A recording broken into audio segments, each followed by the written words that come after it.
শুধুমাত্র আয়মান সাদিক একটা শব্দ লিখেছে তার আইডিতে যে ঢাকা বিশ্ববিদ্যালয় আমার বিশ্ববিদ্যালয়, কেন আজ রক্তাক্ত? 10 মিনিট স্কুলের জন্য 5 কোটি টাকার বিনিয়োগ প্রস্তাব স্টার্ট আপ বাংলাদেশ লিমিটেডের পক্ষ থেকে বাতিল করা হলো। জুনায়েদ আহমেদ পলক ওনার ভুল জায়গায় নক করেছে, সেই কারণে আজকের সারা বাংলাদেশে সাগর ভাই এই যে আপনাকে দেখাচ্ছি এই মুহূর্তে সমগ্র বাংলাদেশের আজকের সমগ্র বাংলাদেশ স্কুল কলেজ বন্ধ ঘোষণা করা হয়েছে ইতিমধ্যেই। এই বাংলাদেশকে এখন সেভ করতে হবে, কারণ বাংলাদেশটাকে একেবারে শকুনদের হাতে চলে গিয়েছে। কথা বলতে গেলে এই এদিক সেদিক চলে যেতে হয়, তার অন্যতম কারণ হচ্ছে রিপন ভাই প্রচন্ড মিথ্যা কথা বলে। এই কথাটা তার সামনে বলছি এজন্য, পিছনে বললে সমস্যা। সামনে কেন বলছি, একটু আগেই আপনার সামনে বলার চেষ্টা করলো রিপন ভাই যে কি, যে বাংলাদেশের শেখ হাসিনা তার বক্তব্যে রাজাকারের বাচ্চা এটা বলে নাই, এই কথাটা উনি এড়িয়ে গিয়েছেন। এই হচ্ছে একটা আপনার নিউজের একটা সংবিধানের একটা নিউজের আপনার হেডলাইনটাই লেখা আছে, সাধারণত ইউটিউবে সম্পূর্ণ শব্দ লেখে না, তারপরেও এখানে দেখেন একটা নিউজ চ্যানেল। আমি কি বলেছি? আমি বলেছি কথা বলবেন না প্লিজ, কথা বলবেন না, আপনি কথা বলবেন কেন? কথা বলবেন না সাগর ভাই, either you give me chance to talk, otherwise you allow him. বলেন না কেন? আপনি কথা আমি তো আপনার অভিযোগটা ছিল, আপনার অবজেকশনটা ছিল বাচ্চারা বলেনি প্রধানমন্ত্রী। না না, বাচ্চা নাতিপুতি, আমি বলেছি বাচ্চা আপনি কখন বাচ্চারা বলেননি, আপনি বাচ্চারা বলেন। আপনি বলছেন বাচ্চা বলেছে, আমি নাতিপুতি বাচ্চা তিনটা বলেছি, তিনটা বলছে, ঠিক আছে, ওকে ওকে বলুন বলুন। আচ্ছা জনাব রিপন একটু প্লিজ। আমি কেন ওর সাথে কথা বলি, এই যে মিথ্যে কথা বললে তো আসলে কথা বলা যায় না, এভিডেন্স নিয়ে আসেন, পড়াশোনা করে তারপরে আসেন। I don't want to discuss something that what you don't know. আপনি এইখানে দেখেন স্পষ্ট বলা আছে রাজাকারের বাচ্চা, এবং তার শেখ হাসিনার মুখের ভাষা দেখেন, মুখ থেকে যখন বলছে তখন যে অ্যাকশনটা দেখিয়েছে, ওই অ্যাকশনটা গিয়ে পড়েছে আমাদের এই তসলিম ভাইদের ঘাড়ে, অ্যাকশনটা গিয়ে পড়েছে যারা আন্দোলন করছে তাদের ঘাড়ে। কারণ আন্দোলনকারীদেরকে উদ্দেশ্য করে বলছে যে রাজাকারের বাচ্চা নাতি গোষ্ঠী প্রতিরা সবাই পাবে আর মুক্তিযোদ্ধার সন্তানরা পাবে না। এখন মুক্তিযোদ্ধার সন্তান যদি পড়াশোনা করতে না পারে, যদি মেধাবী না হয়, যদি এই ছাত্রলীগ করে, গুন্ডামি করে, টেন্ডারবাজি করে, ধর্ষণবাজি করে, তাহলে তো তাদেরকে এই কোটার অপেক্ষায় বসেই থাকতে হবে সাগর ভাই। 7-2 উপরে এখন পর্যন্ত ছাত্রলীগের নেতা নেত্রীরা বিভিন্ন ক্যাম্পাস থেকে পদত্যাগ করেছে সাগর ভাই।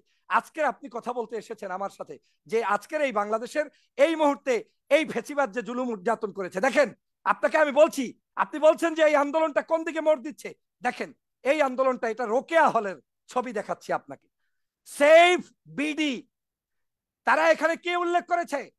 তাদের আন্দোলনে এখানে উল্লেখ করে নাই যে আমাকে কোটা দাও।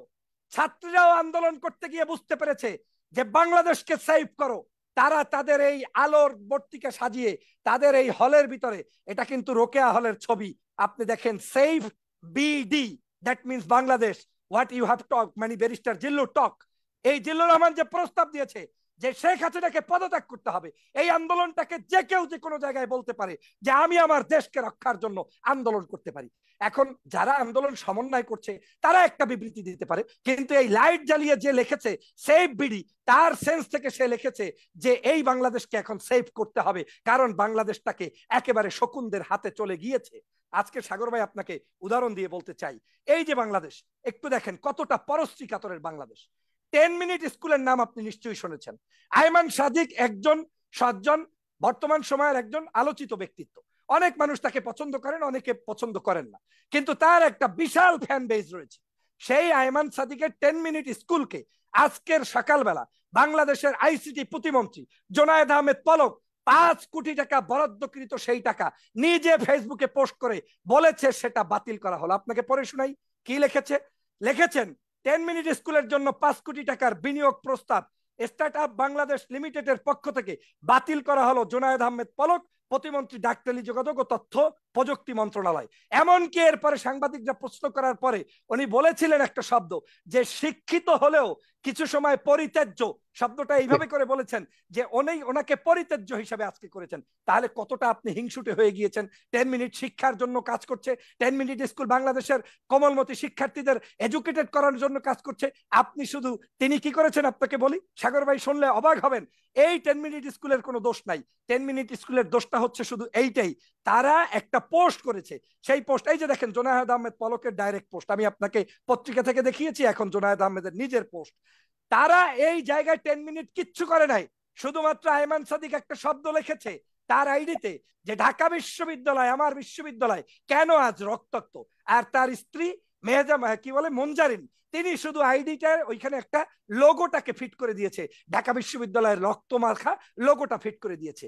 এই অপরাধে একজন প্রতিমন্ত্রী কতটা হিংসুটে হলে, কতটা বাংলাদেশের মানুষকে একগুয়ামি এক রাজনৈতিক আদর্শে বিলিভ করানোর জন্য হলে তাদেরকে আজকের এইভাবে শাস্তি দিতে পারে আপনি বলেন। আজকের আপনি সেজন্যই বলছি যে বাংলাদেশের এই মুহূর্তে না যে শেষ ধন্যবাদ কেমনে দেন আপনি, ধন্যবাদ দেবেন আরো 5 মিনিট পরে। আজকের বাংলাদেশে আপনি 2 মিনিট সময় তো দিবেন আপনি বলেছেন সাগর ভাই, আপনাদের একটা সমস্যা কি জানেন? না না না না, আপনি বলেছেন আমরা কেউ ডিস্টার্ব করেনি, আমরা এই পর্যায়ে আমি বেশি লম্বা সময় দিতে পারি না। প্লিজ শেষ করে 1 মিনিট 2 মিনিট সময় দিতে হবে না হয় আমি কথাই বলবো না। এই যে দেখেন বাংলাদেশের আরেকজন বিশিষ্ট পণ্ডিত, এই পণ্ডিত বলছে কি, তিনি বলছেন আমি বোধহয় আর কোনোদিন আমার প্রাণের ঢাকা বিশ্ববিদ্যালয় যাব না। ওরে বাপরে বাপ, ঢাকা বিশ্ববিদ্যালয় যাবে না ডক্টর জাফর আপনার কি বলে জাফর ইকবাল।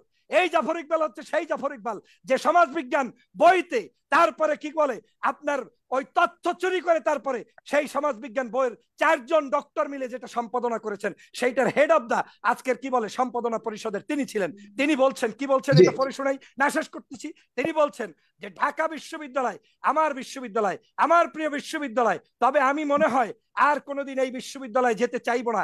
ছাত্রছাত্রীদের দেখলেই মনে হয় এরাই হয়তো সেই রাজাকার, আর যে কয়দিন বেঁচে আছি আমি কোন রাজাকারের মুখ দেখতে চাই না।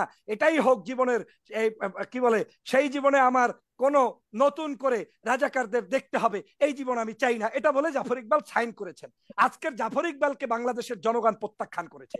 জাফর ইকবাল আপনি বিশ্ববিদ্যালয়ে যাবেন কি যাবেন না দ্যাট ইজ ইয়োর ডিসিশন, কিন্তু গড গিফটেড শাস্তি আওয়ামী লীগের আপনি আমলেই আপনি দালালি করে আওয়ামী লীগের সকল প্রোটেকশন পেয়েও বিশ্ববিদ্যালয়ে না যাওয়ার স্বীকৃতি আল্লাহ তাআলাই আপনাকে দেওয়াচ্ছে। কারণ চরম পরিমাণে যারা দালালি করে তাদের শাস্তি এভাবেই হয়।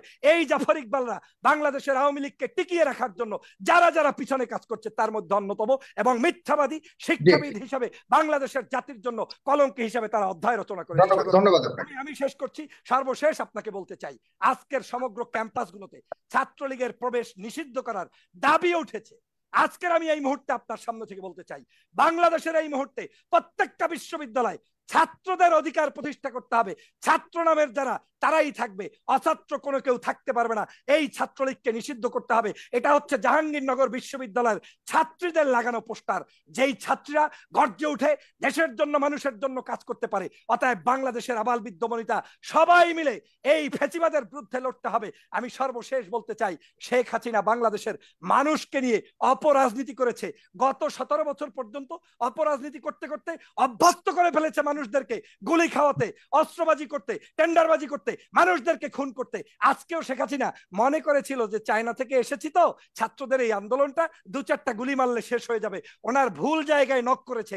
সেই কারণে আজকের সারা বাংলাদেশে সাগর ভাই এই যে আপনাকে দেখাচ্ছি এই মুহূর্তে সমগ্র বাংলাদেশের আজকের সমগ্র বাংলাদেশ স্কুল কলেজ বন্ধ ঘোষণা করা হয়েছে ইতিমধ্যেই। আপনি এটাও শুনেছেন এবং এটাও দেখেছেন যে বাংলাদেশে ইতিমধ্যে রাজনীতিবিদদেরকে পর্যন্ত দৌড় খেলা শুরু হয়েছে। এই যে দৌড় জাপ আপনার বিস্কুট দৌড় শুরু হয়ে গিয়েছে। এটা বেশি কিছু না, হাজী সেলিম যিনি ঢাকাকে কন্ট্রোল করেন এই হাজী সেলিমকে আজকের সাধারণ শিক্ষার্থীরা দৌড় বিস্কুট দৌড় শুরু করেছে, দৌড় দিয়েছে। এই দৌড় দিয়ে বাংলাদেশের সমগ্র অপরাজনীতিবিদদেরকে যারা আজকের অপসংস্কৃতি করছে, দেশটাকে লুপাট করছে, তাদেরকে তাড়াতে বাংলাদেশের বর্ডার ক্রস করে দিতে হবে। শ্রীলঙ্কার মতো জাইঙ্গে খুলে পালানোর পরিস্থিতি তৈরি করতে হবে, আর সেটা ছাত্রকেই করতে হবে। কারণ আমরা 52 করেছি, আমরা 71 করেছি, আমরা আজও করব, এবং এই বাংলাদেশে ফ্যাসিবাদের কবর রচনা করব। বাংলাদেশে গণতন্ত্র। ধন্যবাদ।